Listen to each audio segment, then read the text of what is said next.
we're going to start to this conversation by looking at some of the stories that are trending on the global scene, and we're going to start from China, where China is battling with issue of population. According to statistics released in 2023, the population of China has declined to 1.4 billion. We're going to look at the impact of these on the economy and then the growth of this country. To help us shed more light on this, we have been joined in the studio by a special guest, Abiodun Bamidele. He's a business human capital development consultant. Bamidele, glad you have you join us. Thank you. It's a pleasure. Your first time on Early Exchange? Good morning. Good morning. Good to be here. Great. Yes. All right, let's start with what's happening in China. You're aware of the population decline. According to statistics released in 2023 by the Bureau of Statistics, it has declined to 1.4 billion. Help us understand the implication of this and the background to this development in China. Okay. Thank you. One more time, let me say thank you for having me. And I want to say good morning to all our viewers at home and different parts, of the world. We need to understand that the issue of the decline of China's population is not just a matter of number, because if we don't contextualize that, somebody will be wondering, why is that a matter of concern? Now, you need to first understand it from what exactly is happening. And to say it in a very simple layman language, what is happening in China now is that the old people, I'm trying to be as basic as I can, all right? The demographics of China is actually changing very drastically. So what it means is that China is experiencing less birth rate, whereas the death rate is higher when you compare it to birth rate. That's one. Number two is that the implication of that is that the workforce of China as a nation is actually declining, because when you have less of young people in your population and you are having a population that is predominantly occupied by very old people, so it shows that productivity will be declining because it is young people that work, isn't it? All right. Then number three is that you will discover that the expenditure of China on social security will be skyrocketing, whereas what is coming in to buffer that is not as much as what is going out. So you just declare that when you look at the whole gamut of what I've just mentioned now, except something very drastic, a drastic step is taken, the economy of China can be going in the decline. Remember that also this aging group, their disposable income is reducing as they are growing. So the capacity to purchase is also going to be reducing. And if people are producing and there are no people buying, so you and I already know what that means. You don't have to be an economist to understand that. So let's just stop it there for now. But basically, the economy of China, if care is not taken, we continue to have a dive. Maybe I should also add this. If you also listen to the news, you discover that a number of investors are leaving China because everything that has to do with market anywhere in the world is a matter of number. So if the number is decreasing and there's nothing being done to show that we're going to put a tie to that immediately, then people are saying, am I still going to be here? Am I still being here? So I think I need to be thinking outside of the box and think of where next to go. So maybe we can stop there for now. All right, you've highlighted the implications of China's decreased population, and from the look of things, it's going to decrease continually because you will not give birth to people and they grow so soon to make up that. But right. Countries that have had issues with low labor force have used some other mechanism to cope with it. Right. Either by opening their immigration, their borders for other people from other countries to come in. Is there a possibility of China doing the same? Do you see people from other parts of the world, particularly developing countries, rushing to China as they've done to European countries? It will be difficult to predict what the leadership of China, what exactly they are thinking. You also remember that the issue on ground is also traceable to a fundamental policy of that nation, that every family cannot have more than a child. All right? But like you said, in some other liberal economy that China is not, maybe we need to emphasize that. China is not. They discover, well, we don't want to continue to give birth because sometimes there are a lot of associated matters with that. So we open our borders for people who have relevant skill that seems to be in deficiency at our hand so that they can come in. Now, I cannot tell how soon China will want to respond to that, but it must be on the table that China is not as liberal, economy as some other nations that you want to start comparing them to. So whether the leadership will want to take that route or not is not something that anybody can say with affirmation. We only hope maybe it's going to be one of the options they want to consider, and consider as quickly as possible.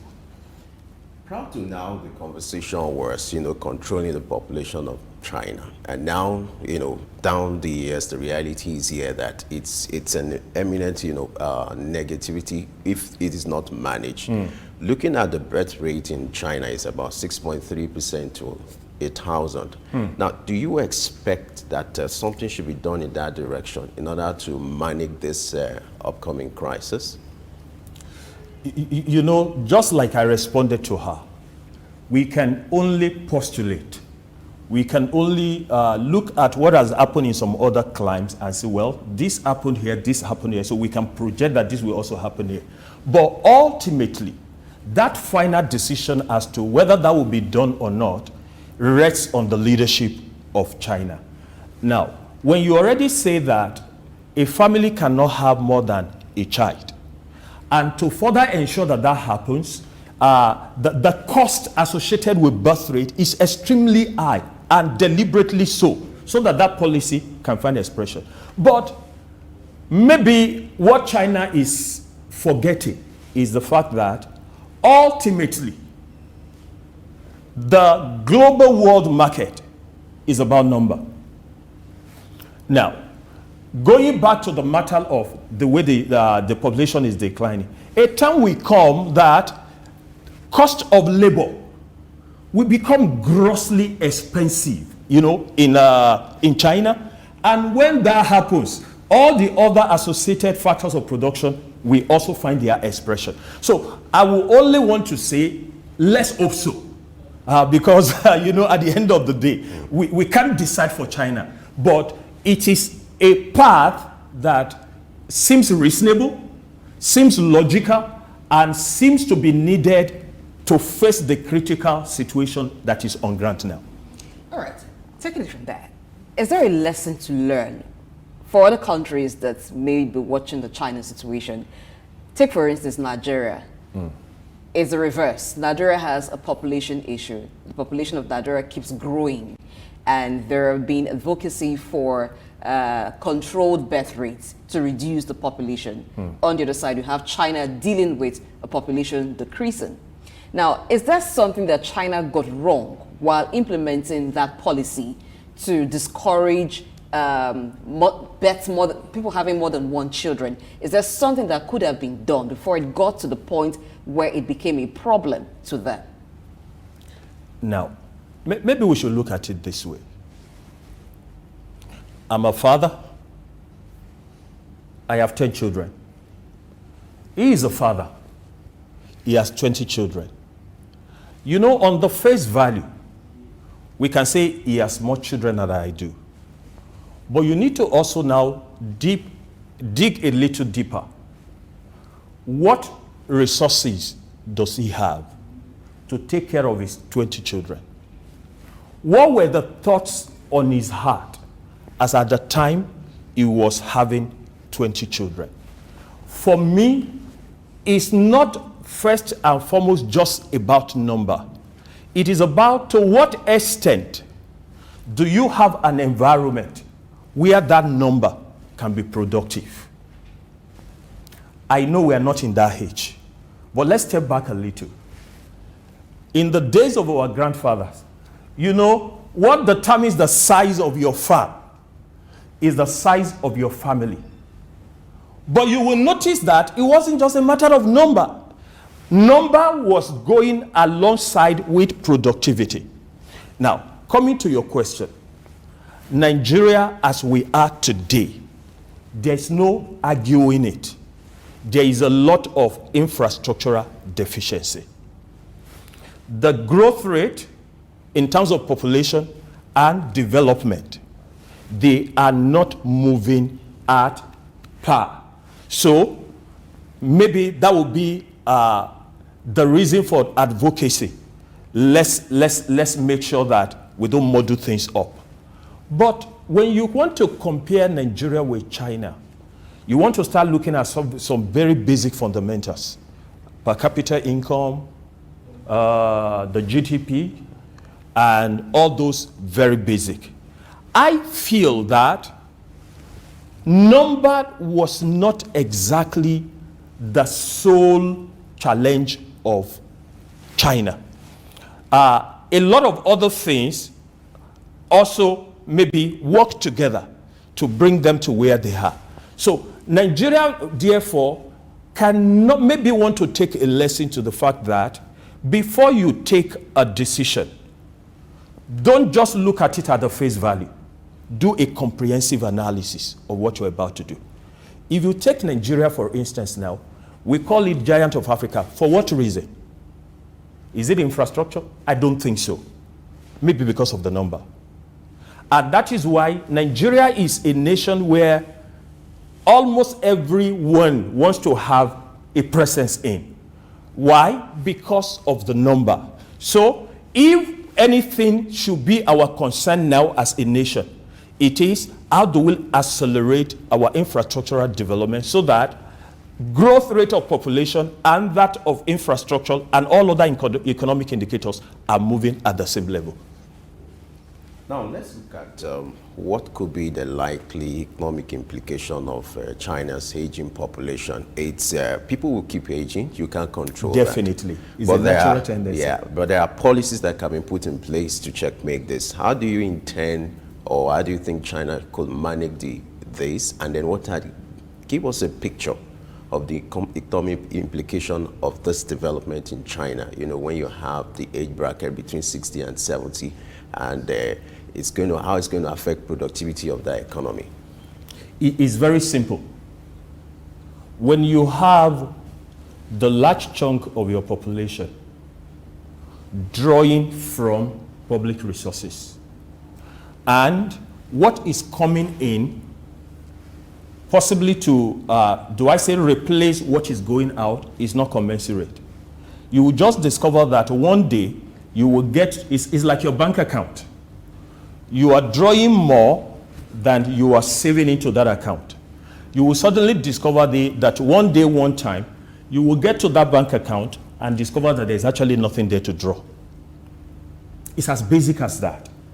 Why would that be the case? Like I mentioned earlier, social security, payments into social security will rise. Productivity will continue to drop because you do not have a number of your people in the productive population. What that means is that the law of demand and supply will come into cost of labor. All right? Cost of labor becomes extremely expensive. It is only therefore organizations that can operate at that level that will keep working. So businesses are likely going to shut down, especially when you're looking at it from the angle of the small and the medium-sized enterprises. There are certain indicators that cannot make them operate when the cost of running operations is already more or less like matching up with your revenue. You are going to ease out of business. But it's not only even just China. I remember sometimes ago my son was asking, Daddy, why is it that when you check around Nigeria, a lot of things are made in China, made in China, made in China? That was because the cost of production was at the low, and then mass production was possible. Then pricing becomes, something you can juggle with. Immediately the figures are on the rise. That will no longer be the case. And then also thirdly, when people are not productive, their real income, their disposable income, everything comes on the decline. So I therefore think China is heading in a crisis, except something is done very quickly. But you also remember that even some other nations of the world leverage on China for one thing or the other. Immediately that option is becoming unaffordable. Those other nations will also begin to look elsewhere for cheaper options. That will further complicate the situation with China. Now, looking for options outside of China, okay, does it open up opportunities for countries around China, countries in Asia? Definitely. That's what it means. That's what it means. Because when you shut your door, it's an opportunity for people who had always been with you to say, where else can I go? So they would therefore be on search for, where do I get exactly what I could get from China, but either get it cheaper or get it faster and all of that. Therefore, the Asian continent, people who know what they are doing, it is time to start getting ready. But I will also say that it might not even be limited to the Asian continent. A nation like Nigeria should start thinking, how does this actually benefit us? And that is why the other matter that we'll be looking at later, the matter of human capital development, because that's the way I see it, what Biden is doing in the US. If we can begin to invest seriously in human capital development, I see Nigeria, it might not be in the immediate, standing in one of those platforms where China has played a big boy role maybe in the years before now. So nations around the continent of Asia, especially those who are also growing, maybe not exactly at the same rate, but when you compare their own level of where they started from and where they are now, you can say they are also growing and they are making progress. Maybe it is time for them to start getting ready to say some of those opportunities may end up coming to us. We should put our house in order and get ready. Earlier you were talking about the implication of this development to the Asia countries. Now, by extension, let's look at African continent and Nigeria. What could be the impact of this development for a country like Nigeria, and what are lessons inherent for African leaders looking at the development in China? Maybe I will look at it both from the angle of the immediate and maybe much later. Now, part of the immediate is that a lot of nations in the sub-Saharan Africa are net importers when it comes to their relationship with China. And one of the reasons for that, like we mentioned earlier, is because most of the products from that part of the world are cheap, affordable, especially even when you compare them to what is locally manufactured. The first immediate impact will be that there's a likelihood that quantum of business transaction might drop. Because, like we mentioned earlier, some organizations have taken the step already. Some are also in the process of thinking, do we still want to be in China? Now, if cost of operation goes up, China will also not be able to leverage pricing as a tool of comparative advantage anymore. Therefore, what comes from China may no longer be as cheap as they used to be. Now, if I need to spend more to get what I used to get before, let's say I need to spend a little extra naira to get that. What that does is that it's making me poorer in a way because I have less now left to do other things. So some families, households, and all of that may be at that receiving end. And even as a nation, you know, when you look at what goes to China from Nigeria and what we receive, of course we are net importer too, also leveraging the same reason of the cost of things coming from that angle are not as expensive. But that might change. That might change. And the impact is what I just mentioned. Now, The second question is, what should African nations? This is for African nations, our African leaders. Okay. Now, I think it was on Sunday. I wrote a small article. Please allow, it's just a little digression. I said, I live on the mainland of Lagos, and I had to come to the island. This is going to be the third time I'm doing that in January. And I was saying that I was impressed at the way the ongoing repairs work on the Third Mainland Bridge is being handled this time around. Yes, people still have to go through some level of hardship, but it occurred to me that the leadership took time this time around to think through the process, to ensure that the level of hardship that is coming to the people is not as much as it used to be. So I want to say that part of the major lessons for leaders in Africa, before a policy is given to the point of execution, please think it through. If you need to involve professionals to look at it from different angles, please do.